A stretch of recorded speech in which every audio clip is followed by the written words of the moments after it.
This is Ben Gregg of the Gonzaga Bulldogs. You're listening to the Benny G Show, brought to you by the Spokesman-Review.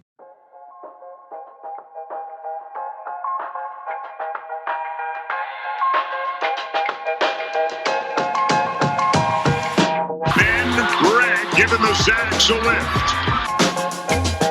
How about that highlight sequence for Ben Gregg? Developing player. He grew up in the suburbs of Portland.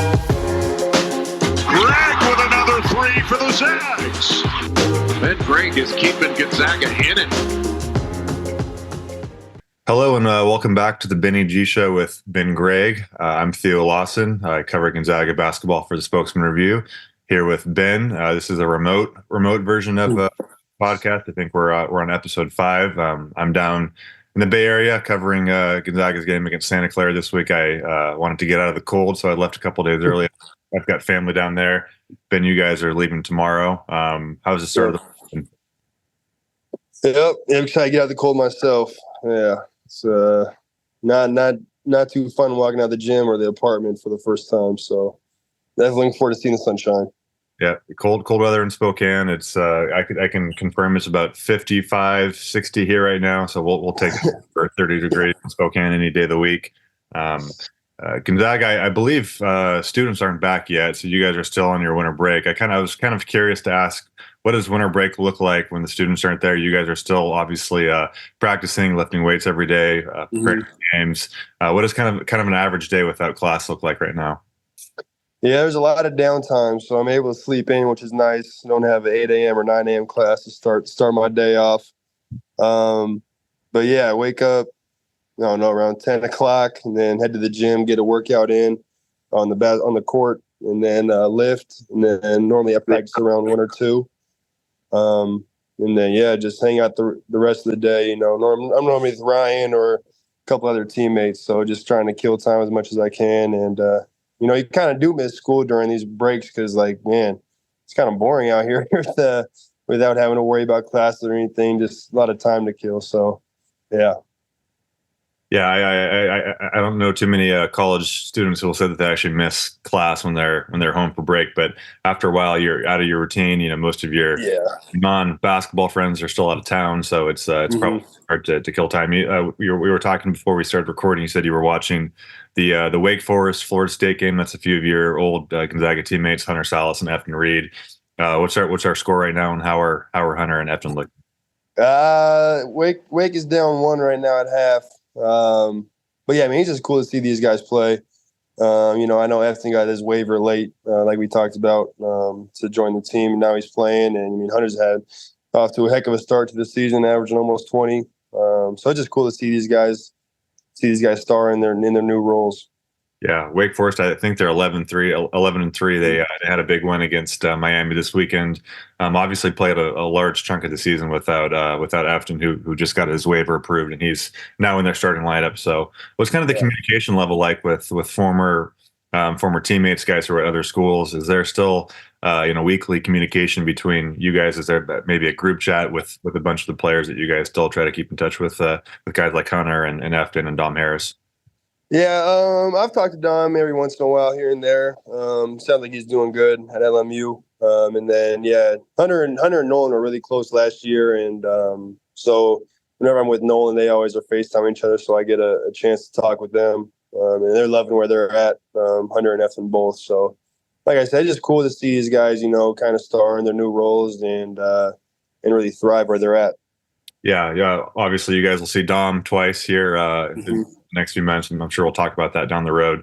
But we're going to recap Gonzaga's first 2 conference games, wins over Pepperdine and San Diego, and then we're going to talk about a few other things, and then obviously preview the game against Santa Clara this week. It's a 1-game week. There's 9 teams in the conference this year, so every Thursday, every Saturday, one team isn't playing. So you guys are going to be playing Thursday, off Saturday, and then back on the road next week to play the same 2 teams that you just played. Diego. So we'll start with the game against Pepperdine. That was an 86-60 win at the Spokane Arena. So obviously Gonzaga played 1 game at the arena last year against Kentucky. That's been a pretty cool atmosphere to have games, big games, and especially for a lot of people in Spokane who can either can't afford to get a ticket or just can't come to watch you guys play because the Kennel's only 6,000 seats. I believe the arena is 12,000. So I think a lot of people are watching live Gonzaga games for the first time when they go to the arena. So what was that atmosphere like? Do you kind of like playing there? Obviously, you guys shot the ball as well as you have all year, and had a big offensive night. Yeah, it was great. I mean, I don't think the energy was the same as the Kentucky game because there weren't that big student section there. But, I mean, it was still great. Like you said, a lot of the fans that aren't able to come to normal home games are able to come to that bigger arena for the first time and watch us play. So, it was important that, we showed them what it's like, coming to watch us play live, and made sure to give them a show. But, yeah, I mean, it's great. I wish we played more games there. Just the energy and stuff and playing those big arenas is always fun, especially when it's a home game for us. The crowd's always into it. Coming out with a big win to start conference play was big time. Do you think Gonzaga should play a game there every year, especially when the students are gone this time of year? The Kennel's a little bit different. It's not the same. I mean, San Diego State was a great atmosphere, but it's hard to compare to when the students are there and making noise. Do you think that's kind of an opportunity that Gonzaga should take every year to play at least one game at the arena, give some other fans a chance to see you guys play? No, 100%. I think so. I mean, it's right down the street. I don't know why we don't. Maybe logistically it doesn't make sense, but it's just really cool. I mean, we're the biggest show in Spokane, so being able to get these fans an opportunity to come watch us play is special. I remember coming to games. I was lucky enough to come to a couple games in the Kennel when I was a kid, and there's nothing like coming to a Gonzaga basketball game, especially when you're from Spokane. Yeah. Gonzaga could potentially play at least one more game at the arena. The tournament's going to be there this year, and first and second round games. Obviously a lot of games to play before that happens, and a few things might need to happen in the win-loss column for you guys to be able to secure a spot there. But that would be obviously a pretty cool atmosphere. Gonzaga was probably going to play there during the COVID season. They'd be a number one seed. I believe that was the year before you got to Gonzaga. Obviously COVID shut everything down, so would be a pretty cool opportunity for all you guys to play there. I'm sure for Anton Watson to close out his career playing a tournament game in Spokane would be awesome. But looking at kind of some of the numbers from that game, I mentioned the 3-point shooting. I'm sure you guys are getting sick of being asked by us, the media, about kind of the 3-point troubles you guys have had, but obviously fixed that in the Pepperdine game, 8 of 19 from 3. Ryan Nemhard hit one for the first time in a while. So a few of you guys kind of broke out of 3-point shooting slumps. And what was it like to see the ball go through the net? And obviously in an arena like that, it's a little hard to kind of adjust depth percentage. There were a handful of air balls from both teams, but what was it like to see that shot fall? And does that kind of just build confidence? And do you guys kind of plan to keep it rolling from 3 the rest of the year? Yeah, no, for sure. I mean, we all knew it was coming. We're all great shooters. We put the work in every day, and we haven't stopped. We're still getting in the gym every day, getting our shots up, getting reps. So we knew it was coming, and it was nice to actually see it happen in a game because, like you said, we had been struggling during the preseason. But now that we started conference play, I think everybody's kind of found their groove now and really shooting the ball with more confidence and know what their roles are and stuff like that. So it's definitely fun to see, and it's really going to help our offense for sure. Yeah. You guys had one of your better defensive outings, I think, this season, especially considering who you played. Pepperdine hasn't always been known for being a great defensive team, but offensively especially, they've always had the ability to put the ball in the basket, and they have three of the top scorers really in the conference this year with Houston Millett and Michael Ajayi, who is the number one scorer in the league right now, and Javon Porter, who is coming back from injury, but also a talented scorer. I think you guys held that trio to 8 of 36 from the field. They ended up scoring, I think, 35 points, somewhere around there. But when you can hold a trio like that to under 20% shooting, what does that kind of say about your defensive effort in that game? Yeah, I mean, I think the defensive end has been a big plus for us this year. Previous years I've been here, we always had 1 or 2 guys that we just give the ball to and score whenever, and we don't really have that same type of thing now. So it's all about getting stops for us. And like you said, those 3 guys, I mean, their whole team are really skilled offensively. And we knew that going in, that if we let them get hot, it was going to be a long night for us. So we made it a key just to, not give them any easy looks, contest every shot, and not let them see their ball go in. And we did a good job with that. Got a lot of big time stops, and then obviously our offense was rolling. So it was a fun all around game. Yeah, you guys held them to looks like 19 to 58 from the field, 32%. So good defensive performance there, and obviously you'll see them again here in a week. So I'm sure they'll be looking to get back and score a few more points and make it more competitive down there in Malibu. But moving on to the game on Saturday, 101-74 win over San Diego. Career high 22 points from you in that game. A number of other career highs. We mentioned that you had a career high 4 steals after the game, and you seemed pretty surprised about that. But I believe also your 15 field goal attempts were a career high. I think 25 minutes for you was also a career high. I want to know if you're aware of any of these career highs during the game. When does someone tell you that you have 22 points? That's a career high, and I'm sure you're kind of aware of what your career high already was. But at what point do you kind of realize that you had broken it?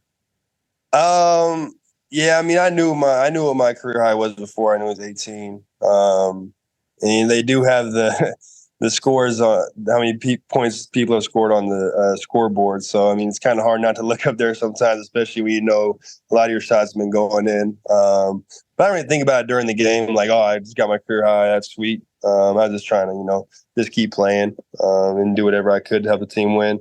But I mean, yeah, it was a special night for me. It meant a lot. My dad was there and a lot of his friends. I know my mom was watching with her family. They had a big watch party at my aunt's house. So that was cool just to know everybody in my family was watching. A lot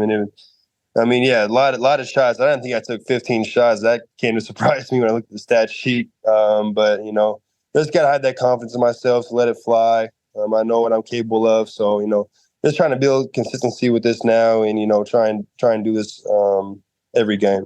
Maybe not 15 shots, but just be more efficient with what I do. Yeah, 15 shots, 4 steals every game. I think that would be a good bar to set. Yeah. If you can get 4 steals every game, you're doing something right.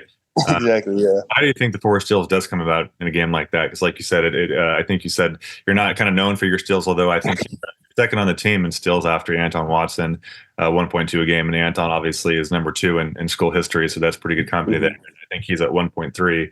Can you talk about the 4 steals? And I know you came in, the first one was kind of pass you intercepted, took it coast to coast. How does that happen? And defensively, I think as a team, you guys had around 14 steals. I think that might have been a season high. They committed a bunch of turnovers. So talk a little bit about the defense in that game.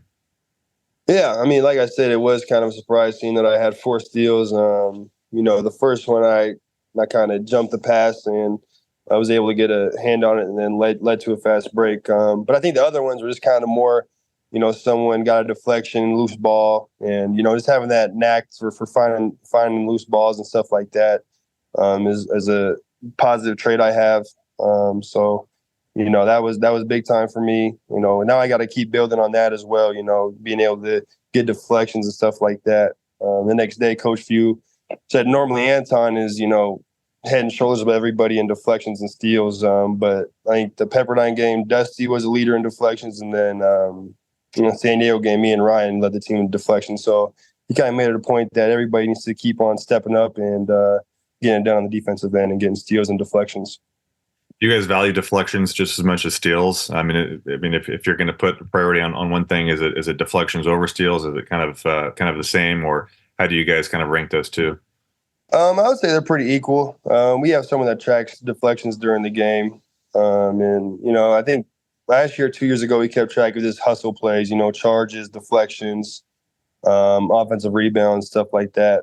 But yeah, this year it's just mainly keeping track of deflections, and we do make it a priority for sure because, like I said, those leads to steals and easy baskets for us on the offensive end. I have to imagine you're near the top of the team in hustle plays more times. Yeah. A lot of bumps and bruises from it, but it's nice to get the recognition for it for sure. You were talking in the post-game press conference, and you said it was nice to have a game like this because you feel like you haven't been playing too well, and to the average fan, I think, and Jim Meehan kind of pointed this out. He said, are you sure about that? You're averaging about 17 minutes a game. You've come off the bench.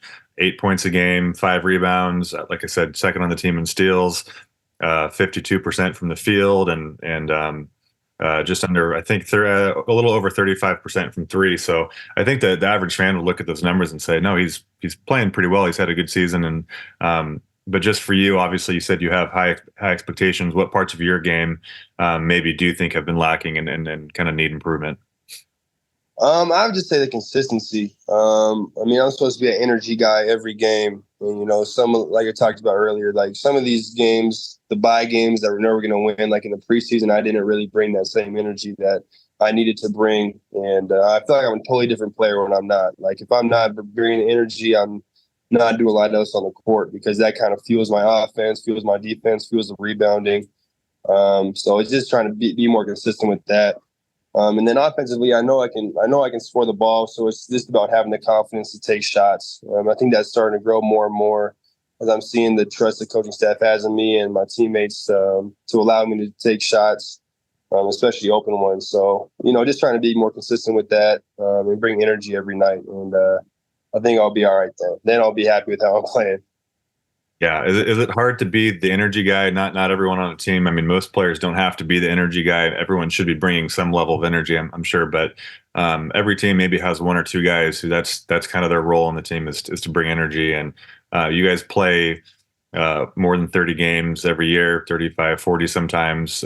Is it hard to do that 40 times over the course of the season?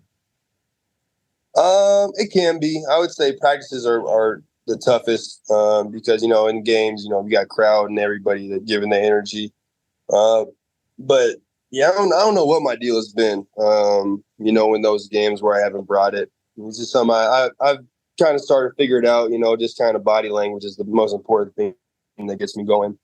Just being more positive. But yeah, I mean it is fun at the same time because it gets the crowd involved, gets teammates going. So it's not nothing. It's not anything that I don't like doing. It's just kind of difficult sometimes. We talked a little bit about your role in the post-game press conference, and it's a different role than a lot of players have, and kind of being a role player in college is something that I mean anyone who's playing high-level college basketball, Division I basketball, probably wasn't a role player in high school. So I imagine that wasn't your role in high school, and then you have to adapt to a new role in college. When did you kind of realize that's something that you would have to do to get you on the court? And this is kind of my way to break into the rotation and play for a school like Gonzaga. I realized it when I was on the same team as Jalen Suggs, Corey Kispert, Drew Timme, Chet Holmgren, all these big time guys. It's like I was averaging 25 in high school, but that was in Portland at a public school. These guys are doing it at elite levels. And like you said, they were just gifted scorers and just gifted all around players. So it's just something that, I kind of had to switch my role a little bit, like you said, just trying to find my way on the court because I probably wasn't going to shoot as well as a Corey Kispert, block shots as good as Chet, or do, score the ball like Drew Timme. So I just had to do those little things that, maybe they weren't as good at, or they just didn't do as much because they were getting a lot of their attention on other things. So, just doing those little things. And then once you get on the court, that role slowly starts to grow. And I think it's grown every year I've been here. So, just trying to build on that as much as I can. Yeah, it kind of feels like Anton Watson's done the same thing. He came in 2019-20 and obviously got hurt, didn't play that whole season. But every year his role's changed a little bit, and now he's kind of one of your guys, and capable of scoring 32 in a game. So he is another person who kind of seems to embrace that role, energy, defense, kind of doing things on the court at the same time. Something else that I kind of pointed out on Twitter a couple of days ago is you became the 7th different player on the team to lead you guys in scoring this season. I think all 5 starters and then both you and Braden have each led the team in scoring at some point. Most teams don't have balance like that. What does that say about kind of what you guys have? Any given night, it can be Braden or Graham Ike, Ryan Nemhard, Nolan Hickman. Everyone is capable of kind of leading this team in scoring and has already done so.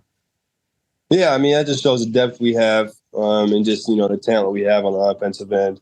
We all got guys in different positions that can put the ball in the basket, which is big time. Like you said, not a lot of teams have that ability. So it's just, it's just about guys taking the right shots, and when they do, they're normally going in. And now with everybody shooting the ball so well, it's going to be very dangerous for teams to guard us in the future. Wanted to talk about Graham Mika. He had 3 straight 20-point games, 19 points in your last game. Coach Few talked about a couple games ago wanting Graham to be more assertive, kind of call for the ball more, and obviously he did a lot of that at Wyoming. What's it like to kind of see his emergence the last couple of games, and he's kind of showing up, his ceiling, what he can be as a Gonzaga player. Yeah, I mean, I think it's hard for him because he's such a team-oriented guy and wants to see other people succeed as well. So, like, when he gets his ball in the post, sometimes he is looking to pass it out. When at the end of the day, Coach Few's been on him to realize that he can score on literally anybody in college basketball. And, he knows that as well. But like I said, he just wants to see his teammates succeed. That's the type of guy he is. Wants to give other guys open shots as well. But he has done a good job stepping up and just kind of taking over games. And whenever he gets it in the paint, getting the basket or getting fouled or creating open shots for other guys. So he's definitely been huge for us, and it's only going to get better moving forward.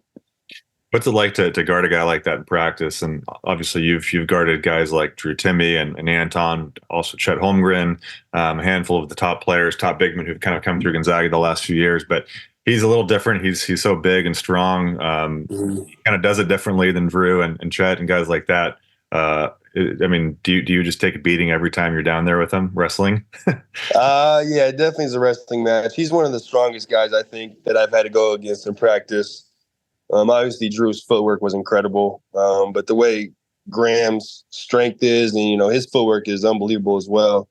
And this is shoulder fakes and step throughs, all that type of stuff, different moves in the paint. It's almost impossible to guard, but it's nice to know that he's on your team at the end of the day, and it's just practice that you have to take this beating. So yeah, it's been good. Yeah. It was obviously alumni weekend kind of for Gonzaga, that it brought back a handful of players from that 98-99 team that made the school's first Elite Eight, and then actually a handful of players from the 93-94 team and 94-95 teams were in town too. So the Spokesman hosted a big event on Friday through our kind of Northwest Passages book club, and had a bunch of those guys on stage talking about their experience. And I know a lot of those guys had a chance to come by practice, I believe Friday, day between games. What was it like kind of interacting with those guys and hearing their stories and kind of getting a glimpse of the guys who built this program, really? Yeah, it was awesome to see. Being able to shake everybody's hand that laid that foundation for us and what we do now. They were telling stories about how much different it was, back then. I was sitting in the hot tub after practice, and a couple of guys came in. They're like, "Man, you guys got it good," and that's the stuff we take for granted because it's all just there for us, but that's not what they had back then. And, they just had to fight and claw for everything they had. So it was definitely cool to hear about their experiences, and how they did what they did and found their success. And it's definitely some things that we can take out of it and kind of be more gritty and fight more for what we have. Yeah. Yeah. I obviously, I don't think they had, hot tubs, saunas, massage guns back then, to kind of use for treatment after practices, and maybe had to be a little bit grittier back in the day, but obviously you can take advantage of stuff like that now. And that's a huge advancement in the sport and kind of college sports in general. But handful of those guys kind of from those teams are from your area, the Portland, Vancouver area. Matt Santangelo, Richie Fromm, Zach Gord, Dan Dickow. A couple of those guys are from Vancouver Battleground. But how familiar were you with some of those guys growing up? And your dad was obviously a huge Gonzaga fan. So did you hear any stories from your dad about those guys? And were you kind of aware of them before you committed to Gonzaga? Yeah, I think my dad was more excited that it was alumni weekend than I was because, he was the one watching them play during those runs. So he was definitely having fun with those guys. You got to meet most of them. All right, just moving on to the game this week against Santa Clara. The Zags are, I believe it's your first or your second road game this season, true road game. Played at Washington in December. Now on the road for 3 straight games: Santa Clara, Pepperdine, and San Diego next week. But 1 game week. Santa Clara is one of the better teams in the conference. They've kind of been one of those top three the last handful of years. Have had some really good players come through that program. I think there's only been a handful of programs that have had top 15, top 20 NBA draft picks the last 2 years, and Santa Clara is one of them. That isn't something that happens very often. Jalen Williams 2 years ago with the Thunder, and then Brandon Pajemski with the Warriors. I don't know if they have anyone on this team like that at that level, but another really talented team. You guys have had a few days to kind of look at them on film. What have you seen from the Broncos so far? They're very physical, talented team. Got guys that can space the floor 1 through 4. Then a good back to the basket player and Christoph Tilly. So it's going to be a challenge for us. I don't know if their student section is going to be there. I don't know if they're back in school yet or what, but normally when we play there, they have a great environment. Coach Few made it a point this week that our defense has to travel on the road. We can't just be good at home defensively. We got to be able to go into other people's gyms and shut them down because like it's their home courts. They play on every day. So just coming in there, bringing energy, our own energy. I don't know how many Gonzaga fans we'll have there, but just creating our own energy and making sure we get it done on the defensive end and then get some buckets as well, hopefully. Yeah. I'm not quite sure if the students are back yet. We'll find out soon enough. But Santa Clara was one of the tougher games you guys had last year, and you had a few tough ones on the road at Santa Clara, at USF. Obviously, the St. Mary's game was another challenging one. What do you remember about that Santa Clara game last year? It's kind of known as Nolan Hickman's breakout game. Yeah. Career high 20 points came in that game, and then he hits the big three, kind of a deep three.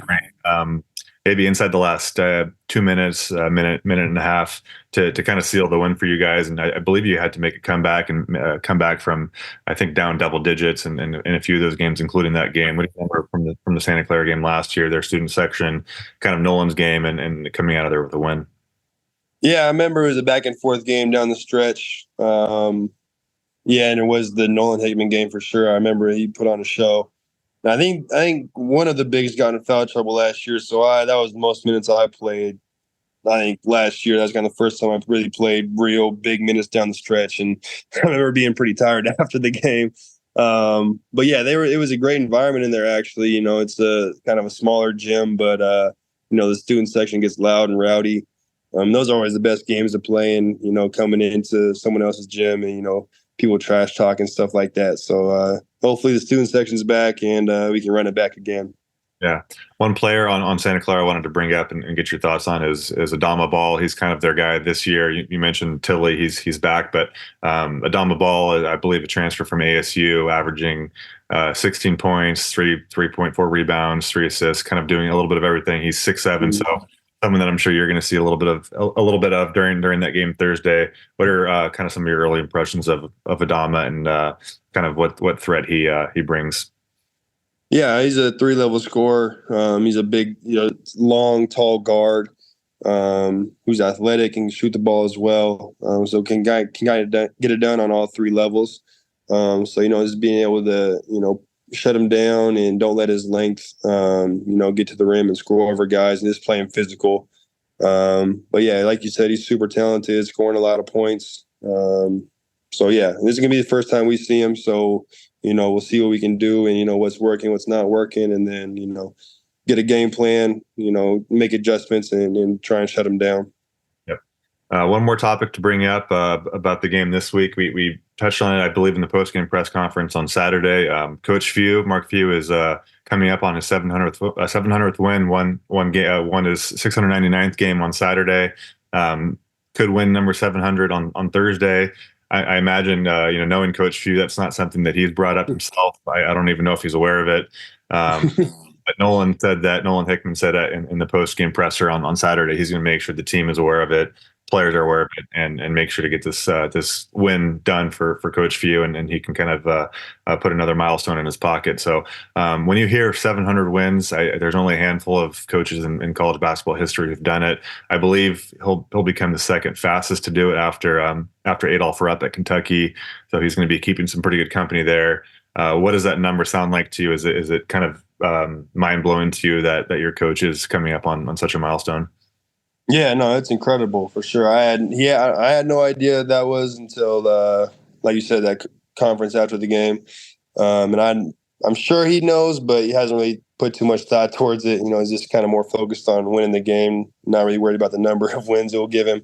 But yeah, it's incredible. I've been watching Gonzaga my whole life, so I've seen him get a lot of big time wins, and he's a legend.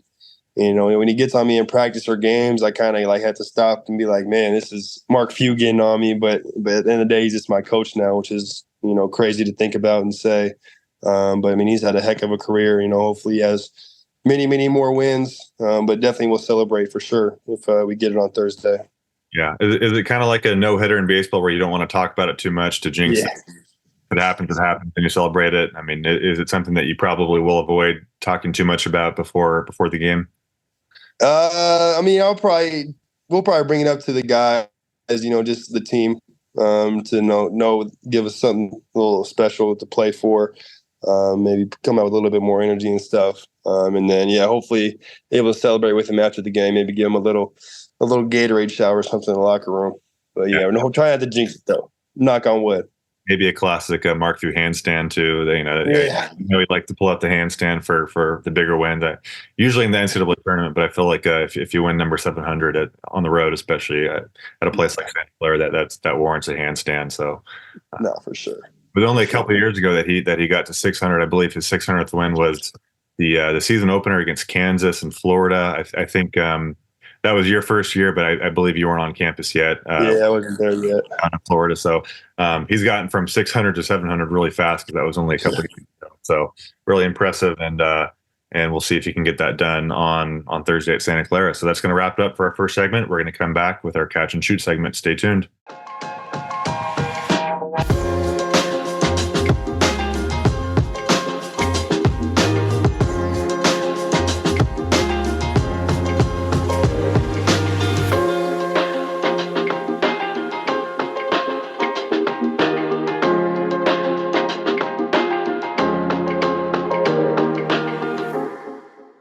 All right, welcome back to the 5th episode of the Benny G Show. We're going to wrap up this episode with our typical catch and shoot segment. Gonzaga wore these pretty cool throwback royal blue uniforms on Saturday against San Diego to honor the 98-99 team. Ben was actually one of the models that got to kind of reveal uniforms in a social media kind of campaign on Friday with Anton Wasson. So, I kind of was thinking about the uniforms, and I thought maybe we could go down the list and have you rank every uniform that you've worn at Gonzaga. I've counted 8 uniforms that you've worn. So we're going to kind of do a blind ranking. It's kind of become a trend on social media lately where I'm just going to say the name of one of the uniforms. You're going to say, 1 through 8, kind of pick where it ranks, and we'll kind of see where the ranking, how the ranking looks after we're done, and see what your favorite unis are. So we're going to start with, this is kind of going to be a little out of order, but we're going to start with the road Navy uniforms that you guys wear. So those are just kind of the road Navy ones, typical with the Gonzaga script. I'm going to go 4. Number 4 with those ones. All right. The alternate black uniforms, I believe you guys wore those against USC. You break them out once or twice a year. The alternate black ones. Yeah, those are 3. I like those ones. Those are above the blue ones. Yeah. All right. And apparently there's a curse on the black jerseys, though. That's what I always see on social media and stuff, but I like them. Yeah. There's people always have curses with uniforms. I don't know what to actually think if that's a real thing or not, but whatever people like, I guess. Number 3 is going to be the third one is going to be the turquoise N6 uniforms. Maybe they're N7. It's kind of a uniform that you guys wore early in the season to honor Native American Heritage Month. I think you've worn them twice. Once this year, once last year. Where would you kind of rank those ones? Yeah, I've already messed up my order because I would put those at like 3 or 4. But for this thing, I guess I'll have to say 5. 5. Okay, sounds good. And then we're going to go to the alternate home white uniform. So you guys have your typical white ones. We're going to get to that later, but the alternate ones with the Zag script and then the old school Gonzaga logo on the shorts. I would say 6. I haven't played my best games in those ones. Okay. Yeah, I would say 6. Yeah. And then the classic home white uniforms that we see probably more than any other uniform. Those are 7. I feel like they're kind of worn out now. It's kind of basic. People see it a little bit too much, but That's kind of the classic uni that you guys wear most. Yeah. And then the royal blue throwback uniforms that we just mentioned, you guys wore those on Saturday. Hopefully we see them a few more times, but where do those ones rank? Those are number one. I like those ones a lot. Yeah, and I was able to, like you said, model them for the little photo shoot. That was pretty cool. And to honor those guys, it's special. So that's number one. I think those are actually on sale now at Nike. Yeah, saw that. Yeah, buy those. I think they're $80. So that's a pretty good uniform to buy if you're a Gonzaga fan, I think. yeah. But two more. The alternate gray uniforms. That's kind of just the classic gray. I think you guys only wear them a couple times a year. So Yeah, those are last. Those are number 8 for me. Yeah, this is what the sweat marks and stuff like that. And yeah, and being a pale white guy doesn't really bring out the complexion as well. Yeah, so yeah. those are last. And then the last one is going to be the camo jerseys you guys wore at the Armed Forces Classic on the Naval Warship last year against Michigan State. A pretty big hit. So I think one spot left. So is that number 2? Yeah, I think those ones and the throwbacks are on the toss-up for number 1. Just how special that game was, playing on the aircraft carrier and, being able to meet all those people and take the tour of the ship. And it was a very special game. But yeah, those 2 are kind of toss-up for 1 and 2. Okay. Sounds good. So we got the 2 kind of limited edition ones at number 1 and 2, and then everything from there on out. And we really don't like the gray alternate jerseys. So not at all. No. See those again this year. But that's going to do it for our catch and shoot segment, and that's going to do it for episode 5 of the Benny G Show. We'll be back next week to recap this game against Santa Clara and preview the next 2 road WCC games. But that's going to do it, and make sure to stay tuned next week.